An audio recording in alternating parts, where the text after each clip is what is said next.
আজকে পড়ব জলের তড়িৎ বিশ্লেষণ।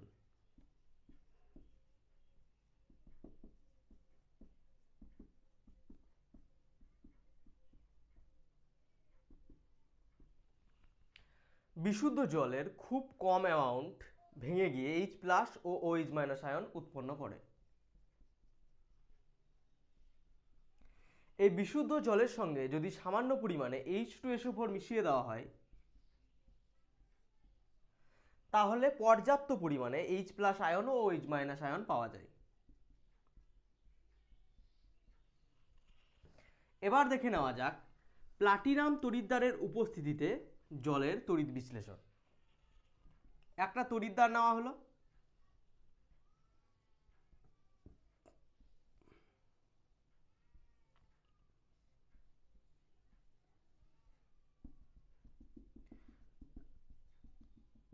তড়িৎ বিশ্লেষ্য রূপে H2SO4 মিশ্রিত জল নেওয়া হলো, আর তড়িৎদ্বার রূপে দুটো প্লাটিনামের পাতকে নেওয়া হলো। একটা প্লাটিনামের পাত যেটা ব্যাটারির নেগেটিভ প্রান্তের সঙ্গে যুক্ত সেটাকে বলা হয় ক্যাথোড।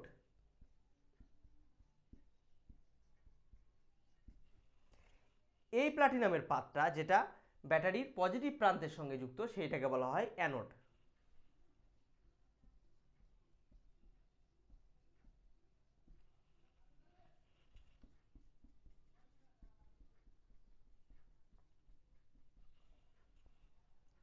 H প্লাস আয়ন অর্থাৎ ক্যাটায়ন ক্যাথোডের দিকে আকৃষ্ট হয়,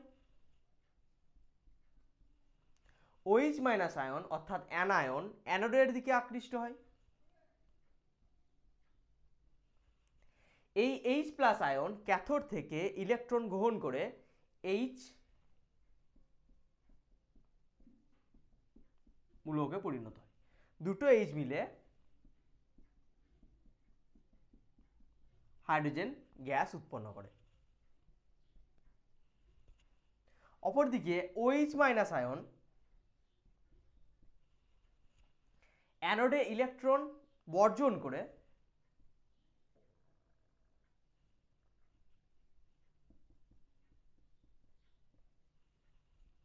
OH মূলকে পরিণত হয়। চারটে OH মিলে 2 অণু জল ও 1 অণু অক্সিজেন গ্যাস উৎপন্ন করে। এবার আমরা বুঝবো কি করে কোন তড়িৎদ্বারের উপর কোন গ্যাস উৎপন্ন হয়েছে। এই জন্য একটা পরীক্ষা করা হয়। একটা পাটকাঠিকে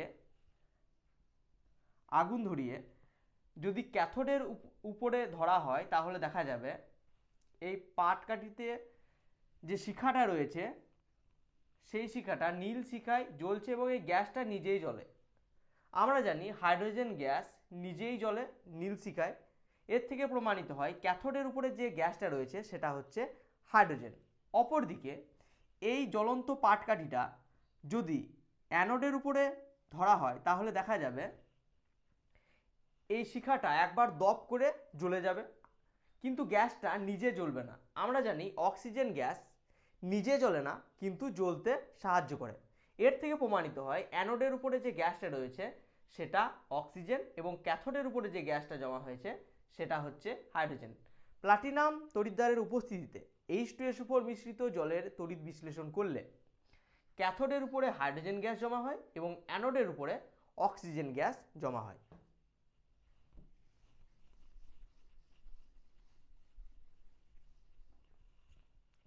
এরপর দেখব কপার তড়িৎদ্বারের সাহায্যে কপার সালফেট দ্রবণের তড়িৎ বিশ্লেষণ।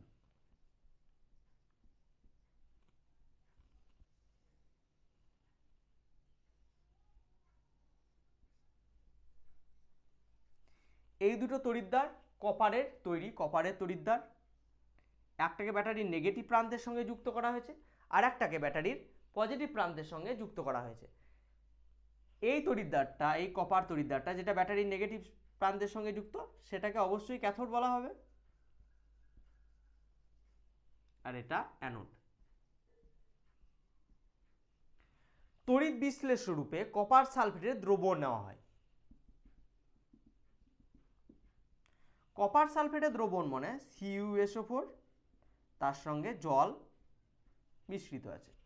এই CuSO4 Cu2+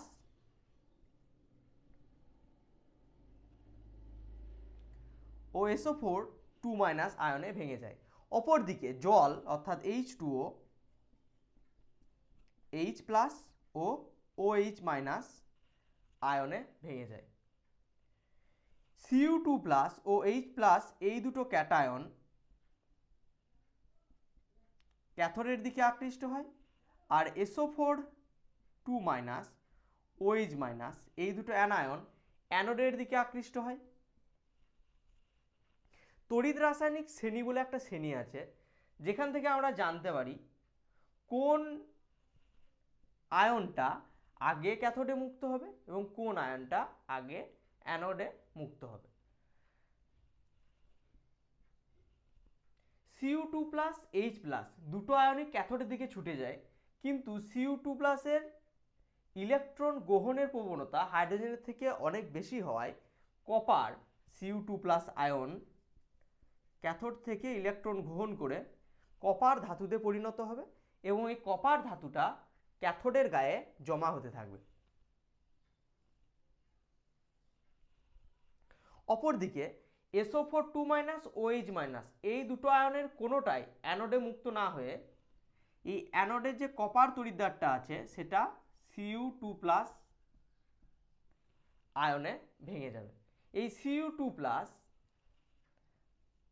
আয়ন দ্রবণে চলে আসবে। এই Cu2+ আয়ন আবার ক্যাথোড দ্বারা আকৃষ্ট হবে এবং ক্যাথোডের উপর জমা হবে। এর ফলে অ্যানোড, কপারের অ্যানোড ক্ষয় পেতে থাকবে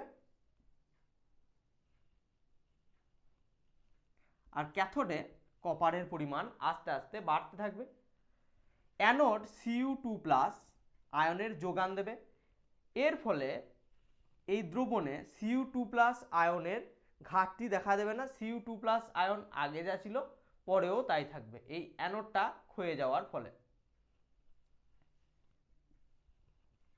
তাহলে কপার তড়িৎদ্বার ব্যবহার করে যদি CuSO4 দ্রবণের তড়িৎ বিশ্লেষণ করা হয়, তাহলে ক্যাথোডে কপার জমা হতে থাকবে আর অ্যানোডের যে তড়িৎদ্বারটা কপারের সেটা আস্তে আস্তে ক্ষয় হয়ে Cu2+ আয়নের যোগান দেবে।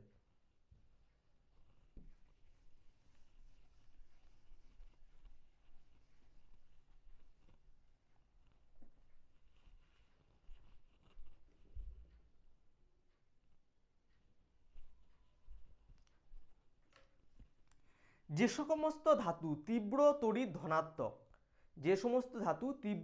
ধনাত্মক সেই সমস্ত ধাতুগুলোকে কার্বন বিজারণ পদ্ধতিতে নিষ্কাশন করা হয় না, এই তড়িৎ বিশ্লেষণ পদ্ধতির সাহায্যে তাদের নিষ্কাশন করা হয়। যেমন সোডিয়াম, পটাশিয়াম, অ্যালুমিনিয়াম প্রভৃতি।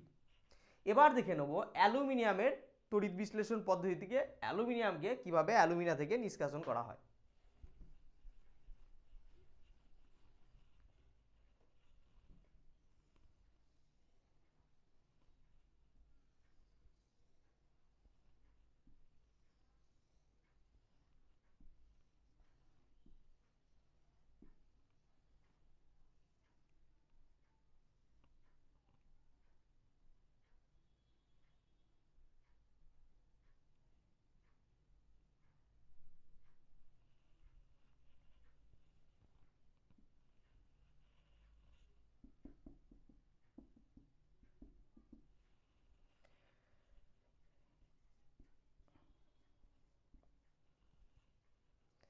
অ্যালুমিনা থেকে অ্যালুমিনিয়াম পাওয়ার জন্য অ্যালুমিনার সঙ্গে ক্রায়োলাইট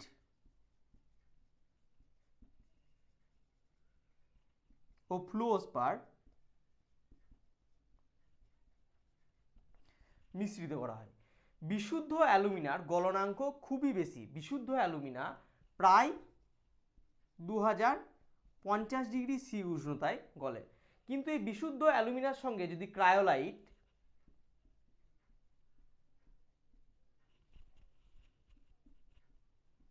ও ফ্লুওস্পার মিশ্রিত করে দেওয়া হয়, তাহলে অ্যালুমিনার গলনাঙ্ক অনেকটা কমে যায়, প্রায় 900 C হয়ে যায়।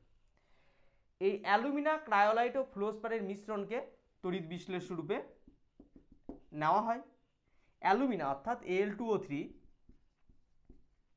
ভেঙে গিয়ে 2Al3+ প্লাস 3O2 মাইনাস আয়নে ভেঙে যায়। এ প্রসঙ্গে একটা কথা বলে রাখি, সেটা হচ্ছে কোনো তড়িৎ বিশ্লেষ্য পদার্থ ভেঙে গিয়ে সমসংখ্যক আয়ন উৎপন্ন করবে তার কোনো কথা নেই, না উৎপন্ন করতেও পারে। এক্ষেত্রে দেখো অ্যালুমিনা অর্থাৎ Al2O3 ভেঙে গিয়ে দুটো অ্যালুমিনিয়াম আয়ন উৎপন্ন করেছে আর 3টে অক্সিজেনের আয়ন উৎপন্ন করেছে। দুটোর সংখ্যা কিন্তু সমান নয়, কিন্তু সব সময়ের জন্য ধনাত্মক আধান মোট এবং মোট ঋণাত্মক আধান সমান হবে। এক্ষেত্রে দেখো ধনাত্মক আধানের সংখ্যা 6 আর ঋণাত্মক আধানের সংখ্যাও 6। অর্থাৎ কোনো তড়িৎ বিশ্লেষ্য পদার্থ বিশ্লিষ্ট হয়ে যে সমসংখ্যক আয়ন উৎপন্ন করবে নাও হতে পারে, কিন্তু আয়নগুলো যে রয়েছে এদের আধানের পরিমাণ, এদের চার্জ, টোটাল চার্জ কিন্তু সব সময়ের জন্য সমান থাকবে।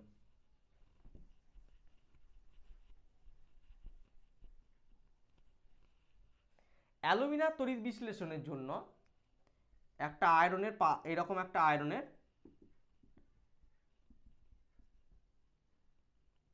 পাত্র নেওয়া হয়, এর উপর পুরু গ্যাস কার্বনের আস্তরণ দেওয়া হয়। এই গ্যাস কার্বন ক্যাথোড রূপে কাজ করে।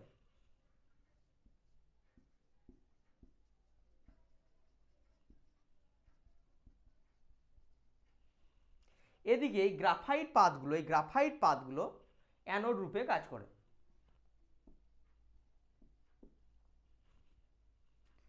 Al2O3 ভেঙে গিয়ে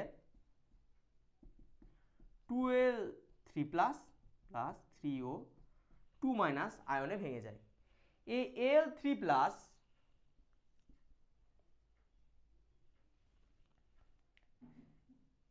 প্লাস ক্যাথোড থেকে Al3 প্লাস অর্থাৎ ক্যাটায়ন ক্যাথোড থেকে ইলেকট্রন সংগ্রহ করে অ্যালুমিনিয়ামে পরিণত হয়।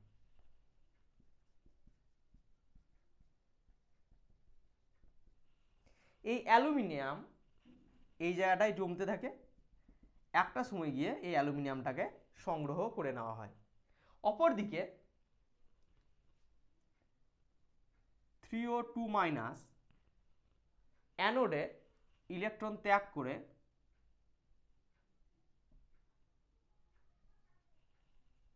অক্সিজেন মূলকে পরিণত হয়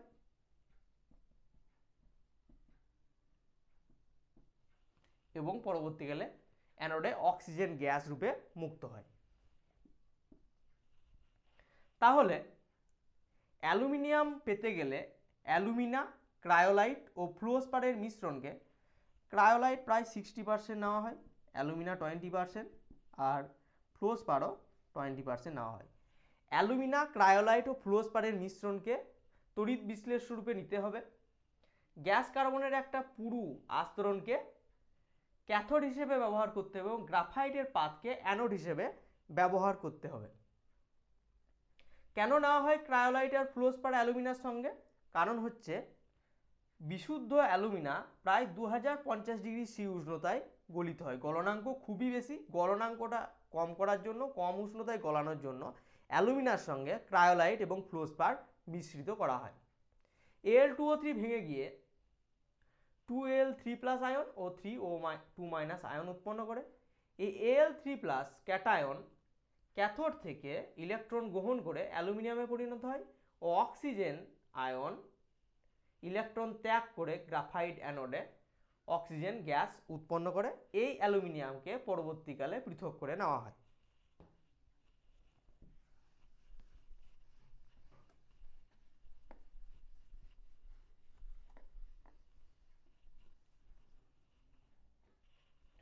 এবার দেখব তড়িৎ লেপন বা ইলেকট্রোপ্লেটিং।